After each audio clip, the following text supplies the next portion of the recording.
Allez, c'est parti. Voilà.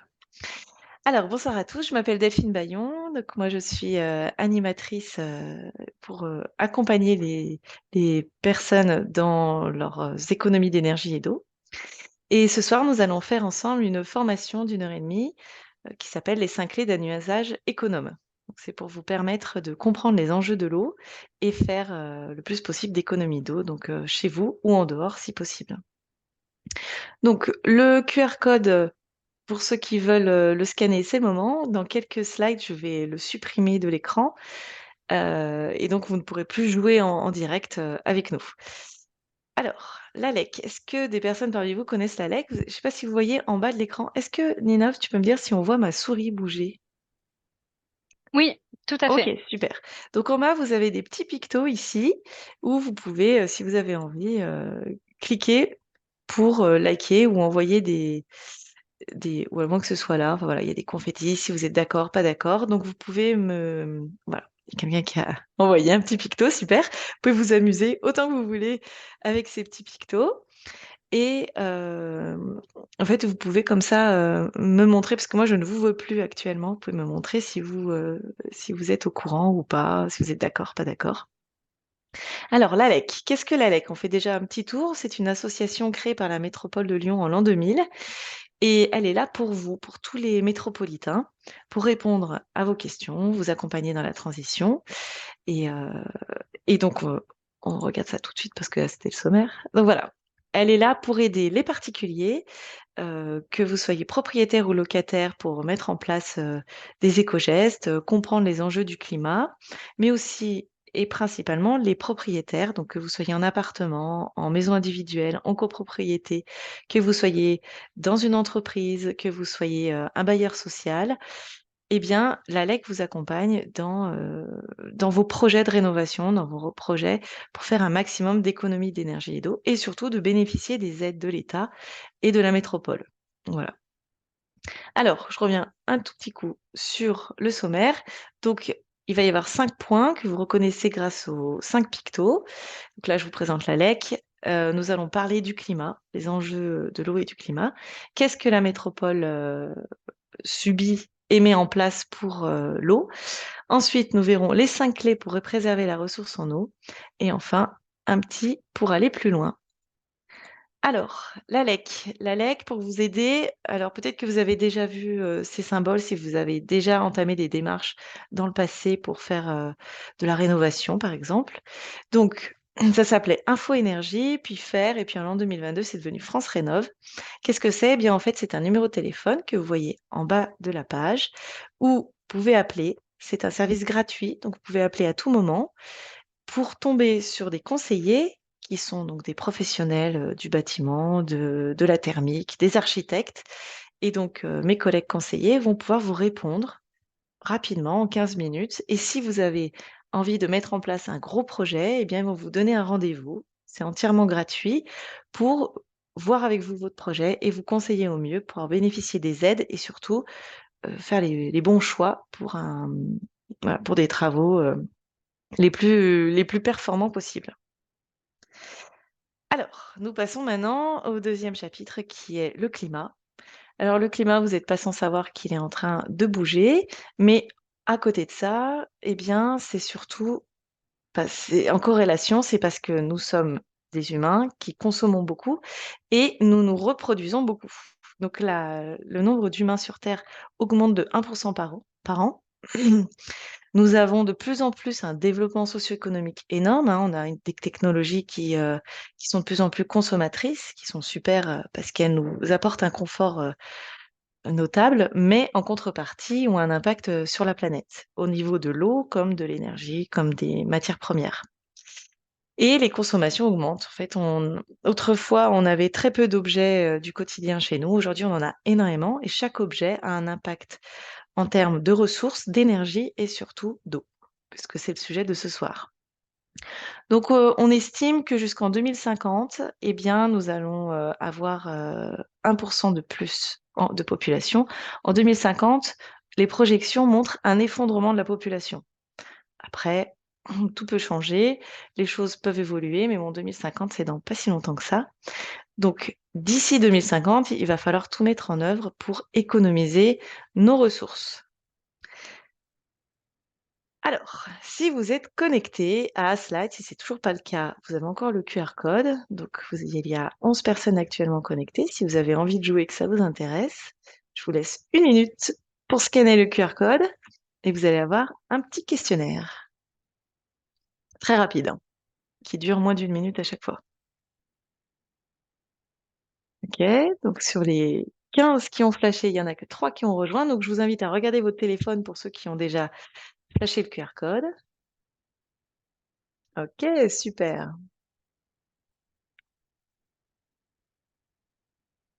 Ok. Alors, si c'est bon pour vous tous, c'est parti. Voici la première question. Bon, il y a un système de points, mais savez-vous quelle quantité d'eau consomme en moyenne un Français par jour? Alors, est-ce que c'est 50 litres par jour, 100 litres par jour, 150 litres par jour ou 200 litres par jour? Donc, c'est individuellement, chaque Français par jour, en moyenne, consomme et vous allez pouvoir sélectionner votre réponse. Vous avez encore 20 secondes pour répondre.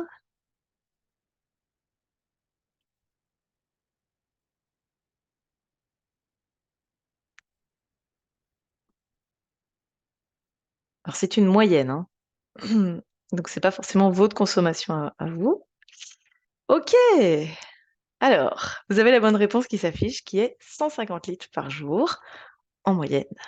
Alors les autres, eh bien, vous étiez soit trop bas, soit trop haut. Alors 150 litres, ça peut vous paraître énorme. Alors, j'ai mis 148 puisque chaque année, l'agence de l'eau recalcule. Et là, actuellement, en France, on est à 148 litres. Donc c'est une moyenne. Et dans cette moyenne, on va prendre en compte les usages à l'intérieur du logement, mais aussi les usages à l'extérieur. Alors, tout le monde n'a pas un jardin, tout le monde n'a pas une piscine, mais c'est compris dedans. Et on va aussi prendre en compte dedans, eh bien, les fuites, parce qu'on a quand même pas mal de fuites à droite, à gauche, chez soi comme en extérieur. Et on va prendre aussi la consommation d'eau publique, c'est-à-dire l'entretien, entretien, par exemple, des routes juste en bas de chez vous. Donc, 148 litres, on le redécoupe à l'intérieur de la maison avec 40% pour les douches, 21% pour les toilettes, 13% pour le linge, 11% la vaisselle, et voilà. Donc la boisson, elle est toute petite, c'est ce qu'on, par erreur, peut identifier comme étant ce qu'on consomme le plus. Donc certaines personnes vont dire, oh, bah, c'est très faible parce que je bois pas beaucoup à la maison. Mais en fait, ce qui va prendre le plus d'eau, ce qui va consommer le plus d'eau, c'est bien la salle de bain. Alors on va voir ça ensemble un petit peu plus tard.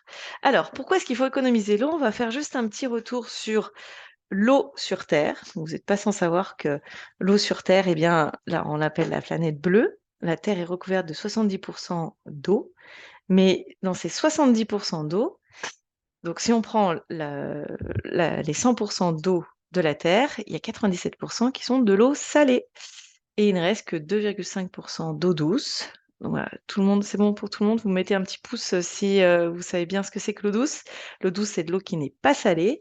Et cette eau douce se décompose. Donc là, vous regardez le deuxième diagramme. Merci Ludo. Donc cette eau douce, elle se décompose en glace permanente. Donc ce sont des glaces inaccessibles comme les glaciers, les sols complètement gelés, hein, le permafrost. Ça va être les glaces des calottes glaciaires, des banquises et voilà, des icebergs qui peuvent flotter. Tout ça, c'est de la glace inaccessible. Certains l'utilisent, mais en très très faible quantité, mais il faut bien considérer que la glace n'est pas accessible pour l'homme. Il y a 30% d'eau qui se cache sous terre. Et dans ces eaux souterraines, la plupart est inaccessible parce que trop profondément enfouie ou disséminée en trop petites gouttelettes dans le sol, donc on ne peut pas l'atteindre. Il y a les lacs et les rivières qui représentent 0,30%, donc 0,3% de toute cette eau douce. Et c'est cette eau-là que nous, les humains, on va pouvoir exploiter. L'autre eau, ça va être l'eau sous forme gazeuse, des nuages, de la vapeur d'eau, l'eau qui est dans l'atmosphère, voilà, ou de l'eau qui est emprisonnée, voilà, sous d'autres états, mais on ne peut pas du tout l'atteindre. Voilà, elle va être emprisonnée dans des formules chimiques, enfin des compositions minérales par exemple. Donc, c'est 0,3%, donc c'est vraiment très très peu. Eh bien, on va le décomposer, donc c'est le troisième diagramme. Pour 70%, ça sera l'utilisation pour l'irrigation, donc pour nos champs, 20% pour l'industrie et 10% pour le domestique. Donc, c'est ce qui va nous intéresser, nous, ce soir. C'est cette eau domestique, cette eau domestique dont on bénéficie, qui fait partie donc, des 10% des 0,3, donc c'est 0,03% de l'eau douce. Alors, pourquoi il faut économiser l'eau? Pourquoi l'eau devient une denrée si importante? Alors, je vais enlever le QR code, vous verrez mieux. Pourquoi est-ce qu'il faut économiser l'eau? Parce que l'eau douce, donc on l'a vu juste avant, elle vient surtout des rivières et des nappes phréatiques et des lacs. Et donc, ces rivières, ces nappes phréatiques et ces lacs sont remplis par l'eau de pluie. Hein, c'est pas l'eau des glaciers qui sont sur la calotte glaciaire au nord de la Terre qui vont remplir nos lacs. C'est vraiment la pluie qui tombe sur Terre. Donc, le dérèglement climatique qu'on subit actuellement vient perturber la répartition de l'eau de pluie. Autrefois, sur Lyon, on avait la moitié de l'année où on subissait des pluies qui remplissaient les nappes phréatiques, qui remplissaient donc les ruisseaux, qui remplissaient les lacs. Aujourd'hui, la répartition n'est plus du tout la même. La quantité d'eau de pluie sur Lyon, la quantité, le volume d'eau qui tombe sur Lyon reste la même, mais sa répartition n'est plus pareille. Donc on l'a bien vu cet hiver. Le problème, c'est que nos nappes phréatiques se remplissent l'hiver, et cet hiver, l'hiver 2022, nous avons subi des sécheresses et les nappes ne se sont pas remplies.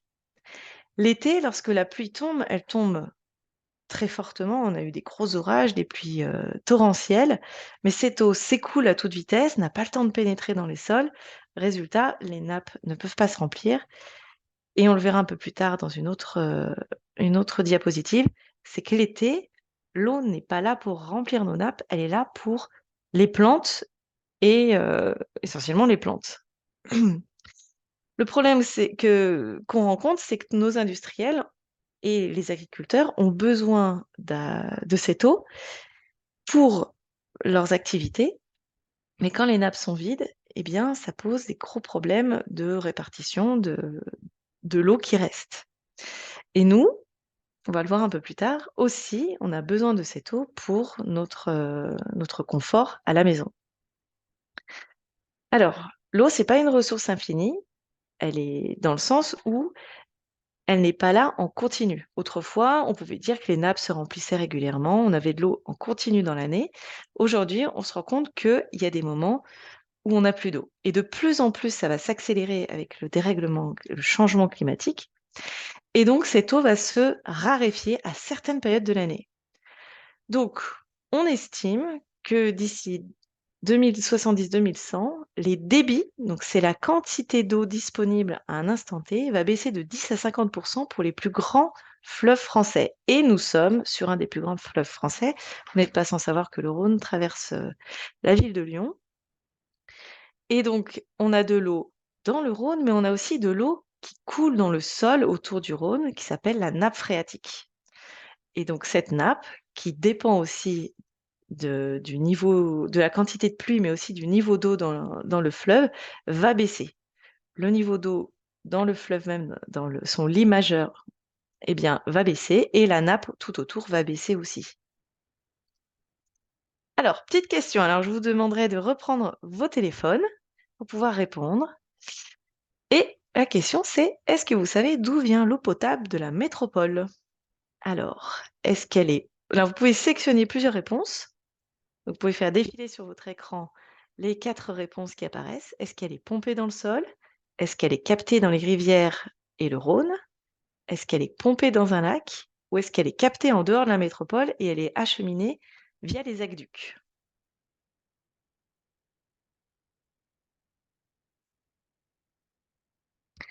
N'hésitez pas à utiliser le chat du Zoom pour poser vos questions s'il y a des questions sans réponse.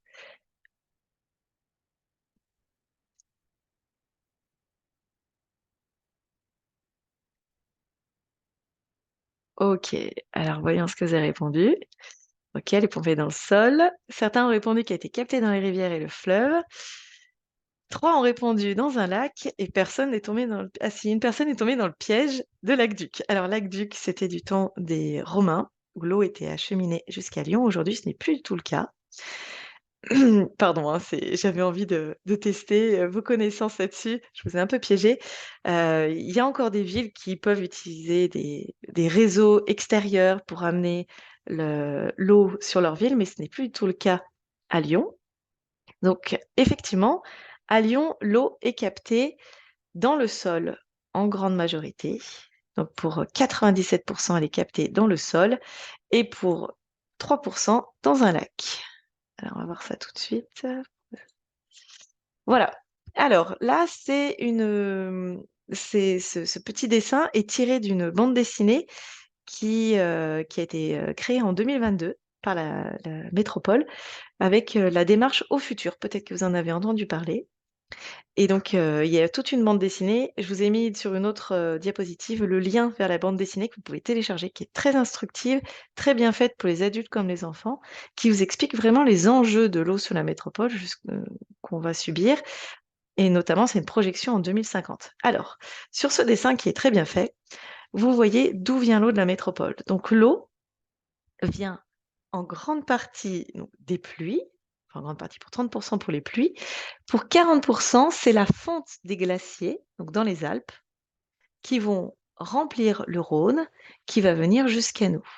Une grande partie, c'est les glaciers, une autre partie, c'est l'eau de pluie qui tombe dans le sol, qui va s'écouler dans le sol, et autant donc le Rhône qui coule en surface que la pluie qui remplit les nappes phréatiques vont s'écouler sous nos pieds et vont remplir les nappes, mais aussi la nappe d'accompagnement du Rhône qui s'appelle Enfin, il y a 2 îles que vous avez peut-être déjà aperçues du coin de l'œil quand vous êtes sur l'A42 en direction de Genève.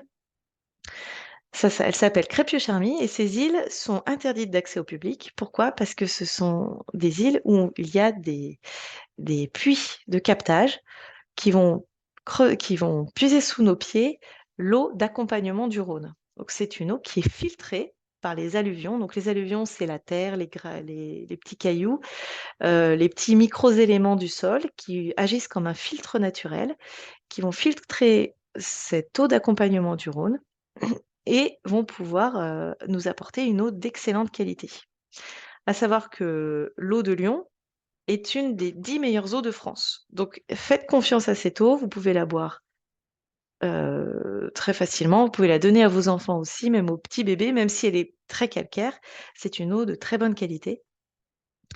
Et donc elle est puisée pour 88% dans les îles de Crépieux-Charmy.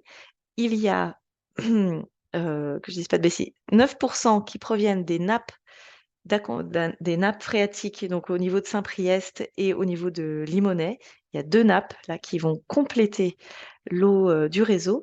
Et pour 3% de notre eau potable va être captée dans le lac des Eaux Bleues au Grand Parc Méribel-Jonage.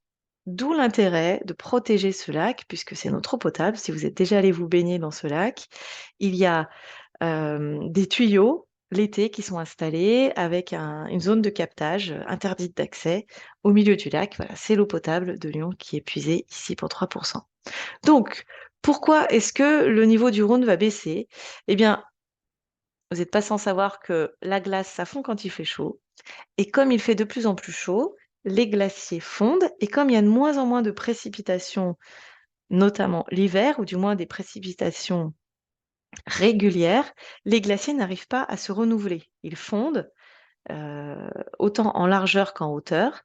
Et en 2050, on estime qu'il n'y aura plus de glaciers sur les Alpes. Plus de glaciers, ça veut dire que l'été, le Rhône est rempli par l'eau de fonte des glaciers. Nous allons perdre jusqu'à 40% de débit. Donc c'est énorme puisque la ville de Lyon, la métropole de Lyon s'agrandit de jour en jour, la croissance démographique ne s'arrête pas. Nos besoins en eau augmentent avec les piscines, avec les loisirs d'eau, l'été notamment, et donc on va avoir une tension sur l'eau de plus en plus forte l'été. D'autant plus qu'avec les fortes sécheresses, il faut irriguer encore plus nos cultures, et c'est là où il va falloir faire un partage de plus en plus drastique. Alors, ce qui est important pour la métropole de Lyon, pour nous tous, c'est d'avoir une eau de qualité. Et une eau de qualité, ça veut dire en quantité, mais aussi qu'il n'ait pas de bactéries à l'intérieur. On veut qu'à notre robinet, il y ait suffisamment de débit qui coule, mais aussi que ce soit une eau qui ne soit pas polluée. Le problème, c'est que plus il fait chaud, plus les bactéries se développent dans l'eau, que ce soit donc dans le lac des eaux bleues. Mais après, on a de la chance, c'est que 3% de notre eau potable. Il y a des régions sur la France où ils puisent leur eau directement dans les rivières ou dans les lacs. Donc, eux, ils subissent encore plus fortement les problèmes de réchauffement de l'eau. Mais on n'est pas à l'abri que dans les tuyaux qui transportent l'eau potable vers nos robinets, il y ait des bactéries qui se développent. Donc l'enjeu est d'autant plus grand. Donc, comme l'eau vient la plupart du temps, pour en plus grande partie, des nappes phréatiques, il faut que ces nappes soient bien pleines. Le problème, c'est que quand elles ne sont pas pleines, eh bien, ça pose des problèmes pour les pompes qui, en fait, se retrouvent à vide. Elles ne pompent plus assez d'eau. Et donc, il va falloir partager toujours plus cette eau. Alors là, j'ai fait. Alors, je suis désolée pour la qualité. Lorsque on aura terminé ce webinaire, on vous enverra par mail le PowerPoint de présentation qui est de bien meilleure qualité où vous pourrez, voilà, ça sera moins pixelisé, vous pourrez lire les noms des villes qui sont inscrites ici. Donc, ces schémas un petit peu colorés, ces photos colorées vous montrent en fait l'état actuel. Donc, c'est des photos enfin, j'ai fait ces photos, ces imprimes écran avant-hier, donc c'est très récent. Vous pouvez voir que actuellement, en jaune, toutes les communes qui sont en jaune, là, notamment la ville de Lyon, sont en alerte. Par contre, tout ce qui est en orange, c'est de l'alerte renforcée.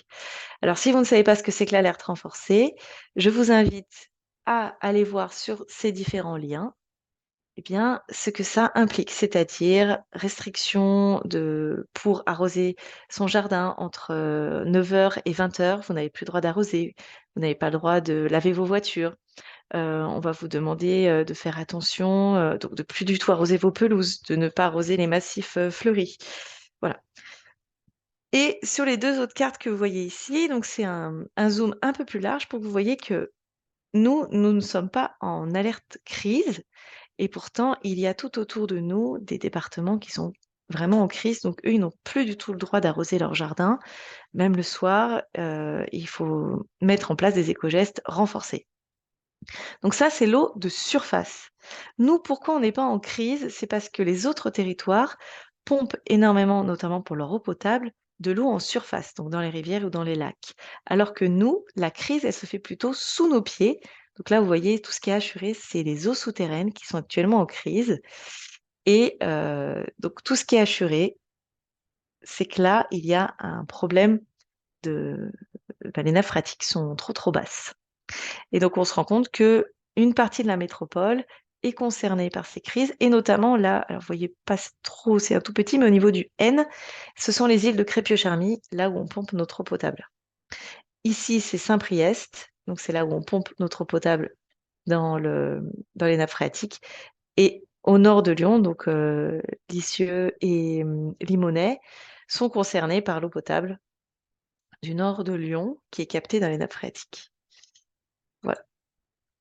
Alors, la métropole, qui a donc ce très fort enjeu de l'eau, a mis en place différentes choses. Donc déjà, l'année dernière, il y a eu la démarche participative au futur. Vous pouvez vous connecter sur le site du Grand Lyon pour voir un petit peu les résultats de cette démarche, où tous les métropolitains étaient invités à donner leur avis, à imaginer la métropole du futur vis-à-vis de l'eau. La régie publique, donc elle a voulu se ressaisir de l'enjeu de l'eau au plus près des métropolitains. Donc ça voulait dire récupérer l'eau, puisque la métropole ne veut pas que l'eau devienne un, un bien marchandable. Il faut savoir que la France est un des rares pays au monde dont l'eau est gratuite. Alors certains vont dire, mais non, elle n'est pas gratuite. L'eau est un bien commun qui est gratuit. Par contre, ce qu'on va faire payer, c'est l'acheminement, c'est le traitement, l'acheminement, la potabilisation quand, par exemple, elle est pompée dans le lac des eaux bleues, parce qu'on ne peut pas la boire telle quelle, et bien sûr son traitement dans les stations d'épuration. Ça, c'est payant. Par contre, l'eau en elle-même est gratuite. Et la métropole ne voulait pas que les tarifs de l'eau augmentent trop, donc elle a décidé de recréer une régie pour s'en occuper. Il y a 4 citoyens, vous pouvez en faire partie, puisque il siège au CA de la régie et régulièrement, quand il y a des nouvelles élections, ils peuvent changer. Donc, si ça vous intéresse d'être acteur au niveau de la régie de l'eau, eh bien, vous pouvez participer. La métropole, donc tous ces renseignements, vous pouvez les trouver sur le site du Grand Lyon, a augmenté le personnel de son équipe qui fait la chasse aux fuites d'eau pour réduire au maximum les fuites qui représentent des pertes colossales chaque année. Il faut savoir qu'il y a 4100 km de canalisation. Ces canalisations, c'est autant de l'eau potable qui vient chez vous que de l'eau sale qu'il va falloir traiter, qu'il faut envoyer vers les stations d'épuration avant d'être rejetée dans le Rhône.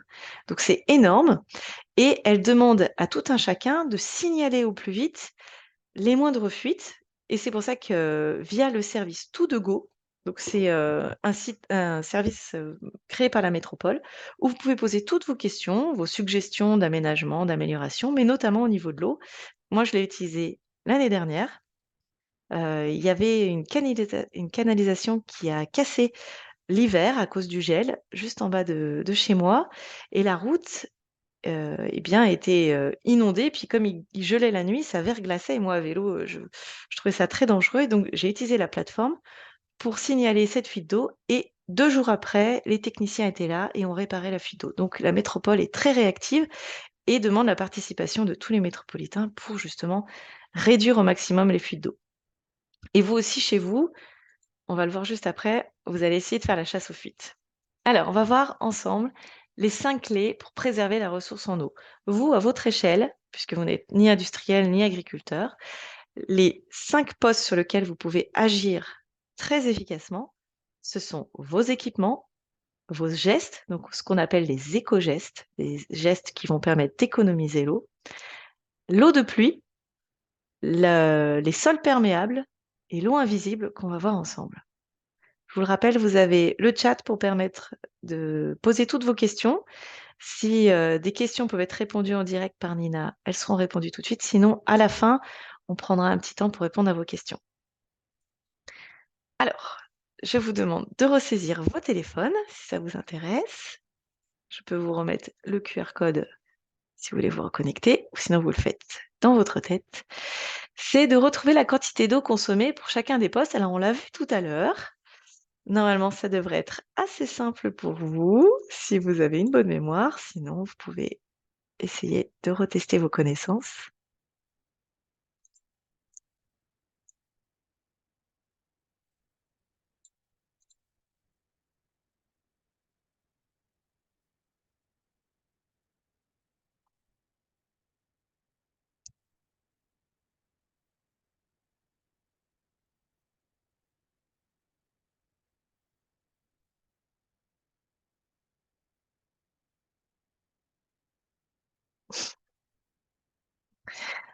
Allez, c'est terminé.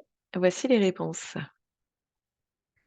Alors, le poste qui consomme le plus à la maison, c'est le lave-linge. Eh oui, laver son linge. Pardon, c'est la douche et le bain, n'importe quoi. 40%, c'est la douche. Donc, bravo à tous ceux qui ont trouvé les bonnes réponses. Je vois qu'il n'y a eu qu'une seule erreur. Donc, bravo. La douche et le bain. Alors, on va voir ça tout de suite. Le deuxième poste, donc, c'est la chasse d'eau, les toilettes. Le troisième, le lave-linge. Et enfin, le repas et les boissons, qui sont finalement minimes et difficiles de réduire. Par contre, les 3 autres postes, on va voir comment réduire nos consommations. Alors, 40% de la consommation d'eau vient de la douche et du bain. Alors, petite question, encore une. Qu'est-ce que vous connaissez la quantité d'eau que vous utilisez pour vous laver? Alors, vous pouvez répondre à l'oral, celle-là, dans vos têtes. Est-ce que vous connaissez la quantité d'eau qui coule quand vous avez, enfin, qui a coulé quand vous avez terminé votre bain ou votre douche? Est-ce que vous en avez une vague idée ou est-ce que pas du tout? Ça, c'est un sujet auquel vous n'avez jamais pensé. Nous avons Donc pas mal pour ceux qui ont une vague idée. Ceux qui savent, donc il y en a 3, bravo. Donc je serais intéressée que vous mettiez dans le chat comment vous avez fait pour savoir. Et on va voir ensemble les équipements. Alors, je vous ai dit tout à l'heure les 5 points. Le premier, ce sont les équipements. Le deuxième, ce sont les gestes économes. Donc, au niveau des équipements, je vous ai mis ici 3 exemples d'équipements qui vous permettent de réduire très efficacement vos quantités d'eau consommées. Alors, généralement, quand on achète une douchette dans le commerce, eh bien, le débit minute est d'environ 12 litres en moyenne. Certains vont monter plus haut. Si par exemple chez vous, vous avez une grosse douche, les douches cascades, qui sont soit rondes, soit carrées, souvent le débit est énorme. Ça peut monter jusqu'à 20 litres minute. Donc, si on prend la moyenne d'une douchette à 12 litres minute et qu'on se dit qu'on est économe en temps, c'est-à-dire une douche économe, c'est 5 minutes, eh bien vous voyez sur ce petit calcul que une douche de 5 minutes à 12 litres minute, ça représente 60 litres.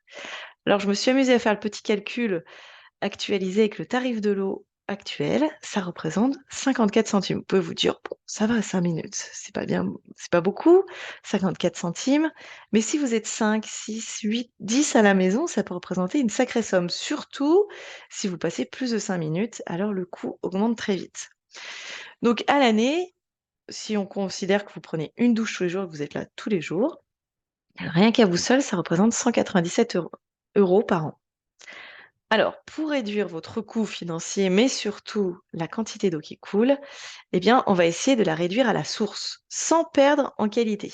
Un, un objet performant, ça veut dire que c'est un objet qui vous apporte le même confort de mouillage, qui vous mouille, qui a une certaine puissance pour rincer, par exemple, les cheveux des dames qui sont assez abondantes, ou les messieurs, hein, ça arrive aussi, qu'ils aient des belles grosses chevelures, mais tout en économisant l'eau. Alors, on va pouvoir soit installer juste en bas de sa douchette, donc là, vous voyez le tube de la douchette, ça s'appelle un régulateur de débit, c'est juste une petite pastille qui va réduire le diamètre de la douchette et donc freiner la quantité d'eau. Ça veut dire qu'on réduit son débit. À la sortie, la puissance ne sera pas aussi grande qu'avant, c'est normal parce qu'il y a quand même moins d'eau qui coule, mais on devient plus économe. Il faut savoir qu'une douchette économe, alors j'ai mis 8 ou 10 litres, c'est même 8 litres, hein. Là, ça, il va falloir que je le change. Une douche économe, c'est 8 litres. Et le mieux, c'est les douchettes économes qui vont injecter des petites bulles d'air dans votre jet d'eau et ainsi vous donner l'impression d'avoir beaucoup d'eau qui coule sur vous, alors qu'en fait, il y a de l'air qui a été injecté dedans. Vous connaissez peut-être ce principe avec les mousseurs des robinets. Et là, vous avez donc un comparatif pour 3 douchettes. Donc les douchettes économes, donc c'est 8 litres maximum. Au-delà, vous n'êtes plus économe. Et il existe même aujourd'hui des douchettes à 4 litres minute. Alors là, par contre, ne vous précipitez pas sur la douchette à 4 litres minute si vous avez envie d'en installer une. Il faut vérifier avant que la pression de l'eau chez vous est suffisante. Sinon, à 4 litres minute, vous aurez un pipi de chat qui va sortir et vous serez très déçu de votre douchette. Voilà. Lorsque vous recevrez le PowerPoint, vous verrez, j'ai fait des petits calculs qui vous expliquent comment je suis arrivée à ces tarifs-là. Ce sont les tarifs actualisés de la métropole. Et dedans, il y a aussi le tarif de l'énergie. Alors, je voulais vous faire juste un petit rappel sur l'eau chaude. L'eau chaude, on peut... alors, on va le voir juste après. Voilà. Ici, si vous avez un cumulus en fonctionnement continu, vous n'êtes pas obligé de le régler trop chaud. Il faut savoir que 50 degrés, pour un cumulus en fonctionnement continu, c'est idéal. En dessous, en fait, c'est en dessous de 45 degrés, il y a un risque de prolifération de légionelles. Et donc là, vous avez des risques sanitaires. Mais au-delà de 50 degrés, c'est inutile de surchauffer, car vous allez consommer de l'énergie pour rien et rajouter de l'eau froide pour vous rafraîchir. Donc, ne mettez pas trop chaud, ça vous permettra d'économiser financièrement, économiser de l'énergie et économiser de l'eau. Et pour ceux qui ont heure creuse, heure pleine, alors vous pouvez le régler sur 55 degrés. Voilà. Alors, les éco-gestes qu'on vous propose. Donc, c'est déjà, si vous ne savez pas prendre pour l'instant de douche courte, c'est de vous installer soit un minuteur, soit un petit sablier, soit utiliser votre téléphone en mode alarme. et d'essayer de faire une douche de moins de 5 minutes. Bien sûr, évitez les bains qui seront en moyenne de 180 litres. Donc là, vous explosez votre record de quantité d'eau. Et aussi, il existe, donc là c'est un lien, des petites chansons de 2 minutes. Si par exemple vous avez des enfants et vous voulez les challenger, il faut savoir qu'en Afrique du Sud, eux, ils ont des problèmes d'eau depuis très longtemps et actuellement, là, cette année, ils ont des coupures d'eau qui vont jusqu'à 2 jours d'affilée. Donc pour partager l'eau quand il y en a, eh bien, ils se challengent avec des douches les plus courtes possibles. Donc ils ont demandé à des artistes locaux de reprendre des musiques locales, enfin des musiques à eux, pour les réduire à 2 minutes. Donc il y a autant du rap que du jazz, que du rock, de la pop. Donc si ça vous intéresse de faire une douche de moins de 2 minutes, voilà, vous avez le lien. Il existe Stop Douche qui permet d'arrêter notre débit d'eau à zéro par un simple geste, ou alors coupez votre eau, pensez à couper l'eau quand vous vous savonnez. Bien sûr, le top des habitudes, c'est d'arriver à réduire ses douches. Il n'est pas nécessaire de se doucher tous les jours, encore moins de se doucher 2 fois par jour. La peau apprécie d'avoir des petites pauses, donc laissez tomber une douche de temps en temps et vous verrez, vous ferez des sacrées économies. Et enfin, il existe la technique du seau qu'on met dans sa douche pour récupérer les premiers litres d'eau froide et ainsi les réutiliser pour arroser vos plantes, faire du ménage ou d'autres activités. Alors, le deuxième poste de consommation, donc c'est 21% de la consommation d'eau à la maison. On s'en rend pas compte, mais ce sont les toilettes. Les toilettes, on tire la chasse d'eau, on s'en va, on regarde pas l'eau qui coule et pourtant ce sont des litres et des litres. Alors, est-ce que vous savez la quantité d'eau que vous utilisez pour vos chasses d'eau? Mais précisément, vous êtes sûr de vous à 100%? Est-ce que oui, vous savez, vous avez contrôlé ça, vous savez que votre chasse d'eau consomme 3 litres, 6 litres, 10 litres, 12 litres, 15 litres pour les plus vieilles? Non, j'exagère, c'était jusqu'à 12 litres pour les plus anciennes. Alors, ok, il y en a 2 qui savent, bravo, bravo à vous. Il y en a qui pensent savoir, mais ça serait bien de le savoir finalement. Et 2 qui ne savent pas du tout.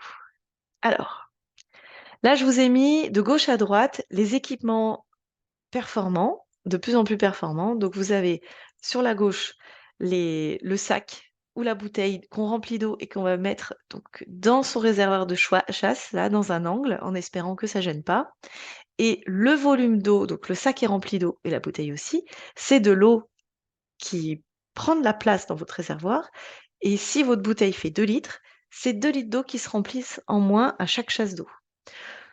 Ça, c'est un palliatif, mais le plus efficace finalement, c'est d'installer un système. Alors pardon, je continue. Si la bouteille d'eau ne rentre pas dans votre chasse d'eau, vous avez ce petit objet. Alors c'est un poids, tout simplement, c'est un poids lesté que vous pouvez vous fabriquer vous-même, que vous allez installer ici. Donc ça, c'est la partie qui monte quand on tire le bouton ou quand on appuie sur le bouton. C'est ce qui va remonter et laisser s'évacuer l'eau par le bas. Et donc, lorsqu'on tire ou qu'on appuie sur le bouton, généralement, ça se soulève et tant que le réservoir n'est pas vide, l'eau s'évacue. Ce petit poids, il va vous permettre de contrôler précisément la quantité d'eau qui tombe. C'est-à-dire que dès que vous allez lâcher le bouton, eh bien, le poids va faire se rabattre le tube et couper l'évacuation de l'eau. Ça veut dire que si vous avez envie de faire couler qu'un tout petit peu d'eau, c'est très pratique. Vous arrêtez tout de suite. Si vous avez envie d'avoir plus d'eau et que vous considérez qu'à un moment donné, c'est bon, c'est terminé, il n'y a plus besoin d'eau, vous lâchez le bouton et le réservoir arrête de se vider. Mais le top du top, ça reste la chasse à double débit. Donc vous avez la grosse commission, la petite commission. Et ça, c'est super. Mais encore, faut-il savoir combien d'eau s'écoule de ma chasse d'eau. Donc peut-être que vous avez installé un 3 litres, 6 litres, c'est généralement ce qu'on installe, mais est-ce que vous l'avez vérifié? Donc là, c'est tout simple. Encore faut-il pouvoir avoir accès à son compteur d'eau. Avant d'aller aux toilettes, vous regardez votre compteur d'eau. Ensuite, vous appuyez sur le petit bouton, vous attendez que la chasse soit de nouveau remplie et vous vérifiez votre compteur d'eau. Si vous êtes à 3 litres, ça vous indiquera 3 litres. Si vous êtes plus, il va falloir régler votre débit. Donc pour cela, pour les nouveaux systèmes de chasse, il y a généralement sur le côté un petit, une sorte de petit robinet. Enfin, il faut tourner sur une vis sans fin. On tourne un petit bouton qui va permettre de réduire la quantité d'eau. En fait, ça va régler la hauteur du flotteur et éviter ainsi que trop d'eau soit gaspillée. Et vous faites pareil pour le gros débit. Et enfin, le top du top du top, mais bon, après, il faut pouvoir le faire, c'est le toilette sèche, puisque là, il y a 0 litre d'eau qui est utilisé. Mais bon, ça viendra peut-être dans l'avenir pour les nouvelles constructions. Après, ça, c'est si vous avez une maison, si vous êtes motivé pour le faire. Voilà, ça, c'est l'idéal. Ok. Alors, les gestes économes. Le premier geste, c'est repérer les fuites. Les fuites d'eau, on s'en rend pas compte, on se dit, oh, ça va, c'est qu'une petite goutte qui tombe, je m'en occuperai demain, je m'en occuperai plus tard. Eh bien voilà, une goutte, alors j'ai fait le calcul, hein, j'ai pris le volume d'une goutte d'eau, je les ai multipliés par 24 heures, et ça représente 140 à 160 litres d'eau. 140, c'est une goutte. Mais il faut savoir que dans une chasse d'eau, c'est souvent plus d'une goutte qui coule. Et donc, ça peut représenter facilement 600 litres. 600 litres, c'est énorme, on ne le voit pas, c'est invisible, on ne l'entend pas. Et ça vous fait des factures gigantesques à la fin de l'année. Et par contre, pour l'eau potable à partager entre tous, là, on se rend compte que, eh bien, c'est pas très... Alors, attendez, pardon, j'ai un petit problème d'écran. Voilà. J'espère que vous voyez toujours mon écran. Est-ce que vous me voyez toujours? Nina, c'est toujours Non. là? Ah, vous voyez plus l'écran, ouais, il y a eu un bug. Alors, on te Nina est voit, mais on ne partie. voit plus l'écran. Oui, Ah, alors attends, on voit plus l'écran, mais par contre, est-ce que l'enregistrement est toujours en cours? oui, oui, c'est bon, Voilà. l'enregistrement est toujours en cours. Revenu. Voilà, merci. Et par contre, ouais, je sais pas, ça a bugué tout d'un coup. Alors, donc, comment on contrôle? Eh bien, il existe différentes méthodes. Déjà, il y a la méthode du colorant alimentaire, si on veut pas s'embêter, ou si notre compteur n'est pas accessible, on va mettre du colorant. Alors, je vous invite à mettre du colorant plutôt sombre, comme du bleu, du vert. Le rouge et le jaune, c'est plutôt pâle et on le voit moins. Donc, on met un peu de colorant alimentaire dans son réservoir de chasse. Le soir, quand on va se coucher, on demande à tout le monde de bien faire ses besoins avant. Et le premier qui se réveille le matin, eh bien, il va voir au fond du réservoir, enfin au fond de la cuvette, s'il y a de la couleur. S'il y a de la couleur, c'est que vous avez une fuite. Et là, il faut agir au plus vite. Donc, soit c'est votre joint qui est à changer, soit des fois, bah, ça peut être votre réservoir qui est fendu, ou enfin, généralement, c'est les deux problèmes majeurs. Il existe aussi la technique du papier. Donc, vous prenez un petit papier que vous allez, donc du papier toilette, que vous allez coller au fond de votre cuvette, là où l'eau s'écoule. Et si votre papier s'imbibe d'eau, c'est que vous avez une fuite en cours. Et après, l'autre technique, c'est d'utiliser son compteur. On regarde son compteur le soir avant de se coucher. On le regarde le matin. S'il y a une fuite, il aura bougé. Alors des fois, ça peut bouger qu'un tout petit peu, mais ça aura bougé. Donc je vous invite à vraiment regarder les petits traits, voir s'ils se sont déplacés. Vous pouvez faire une photo, par exemple. Et il existe aussi Ecolio. Donc ça, on en parlera juste après. Ah, je crois qu'il y a un micro qui est allumé. On entend quelqu'un. Alors, ensuite, on va voir le troisième poste de consommation d'eau, c'est le lavage. Donc le lavage de la vaisselle et des vêtements. Alors, première action qu'on peut faire, c'est les équipements performants. Si votre équipement, vous voulez le changer, je vous invite à aller voir sur Guide Top 10, qui est un site internet qui va recenser les meilleurs équipements, les plus performants, les plus économes, et il va les classer par donc ça c'est la nouvelle étiquette énergie et eau qu'on retrouve sur tous les équipements, et il va justement s'inspirer de cette étiquette pour comparer les meilleurs équipements du marché. Donc comment ils sont classés au niveau de la lettre, les kilowatts consommés, la quantité d'eau, le bruit, le volume de la charge qu'on peut mettre dedans. Voilà, donc il va comparer tout ça. C'est vraiment très intéressant. Et vous allez ainsi pouvoir comparer votre équipement actuel avec un nouveau Si vous vous dites, bon, il est vieux, mais il marche encore, est-ce que je le change pas? Sachez qu'un vieil équipement consomme forcément plus d'eau et plus d'énergie qu'un performant actuellement. Donc là, vous avez les moyennes, c'est 90 litres d'eau, et là, je suis allée chercher les équipements les plus performants sur le marché, qui sont à 36 litres par cycle. Donc, il n'y a pas photo. À chaque fois qu'on fait un lavage, on est quasiment à 2 tiers d'économie d'eau. Pareil pour le lave-vaisselle, voilà, de 7,7 contre 20 en moyenne. Là, il n'y a pas photo, c'est un tiers de consommation par rapport aux anciens. Voilà. Et enfin, les gestes économes. Quels sont-ils? Bah, déjà, on va favoriser au maximum le mode éco. Alors certains vont me dire: «Oui, mais le mode éco, ça dure super longtemps, est-ce que c'est vraiment écologique?» Oui. Pourquoi ça dure longtemps? Parce qu'il y a du trempage, autant pour la vaisselle que pour la machine à laver. Donc ça chauffe moins, mais comme ça chauffe moins, pour décrasser, il faut que ça trempe. Donc on va laisser des temps de pause pour que l'eau s'imbibe dans la crasse pour mieux la laver. Ça dure plus longtemps, mais on fait des économies d'eau et d'énergie. On évite de faire les demi-charges, car ça, c'est ce qui va consommer énormément d'eau et d'énergie, et c'est pas du tout économique. Décrasser vos filtres, autant pour le lave-vaisselle que pour le lave-linge, c'est très important. Ça va vous permettre de mieux laver et d'optimiser le transfert d'eau. Il faut savoir que dans un lave-vaisselle, pendant tout le cycle de lavage, c'est la même eau qui circule. Donc si votre filtre à la base est déjà sale, eh bien c'est de l'eau sale qui va laver vos assiettes. Voilà, et pareil pour le lave-linge. S'il reste beaucoup de déchets dans le filtre, eh bien, ils vont se retrouver de nouveau dans les cycles de lavage. Et enfin, pensez que la vaisselle à la main, ce n'est pas du tout économique. Donc, on évite de pré-rincer sa vaisselle et on évite au maximum de laver à la main. Voilà. N'oubliez pas, si vous avez des questions, mettez-les dans le chat. Alors, au robinet, eh bien, l'équipement le plus performant que j'imagine vous connaissez pour la plupart, c'est l'écomousseur. Un écomousseur, ça permet d'injecter des bulles d'air. Donc, vous pouvez voir sur cette photo, donc l'eau arrive par ici. Il y a des tout petits trous qui vont freiner la quantité d'eau, donc éviter qu'il y ait trop d'eau qui coule.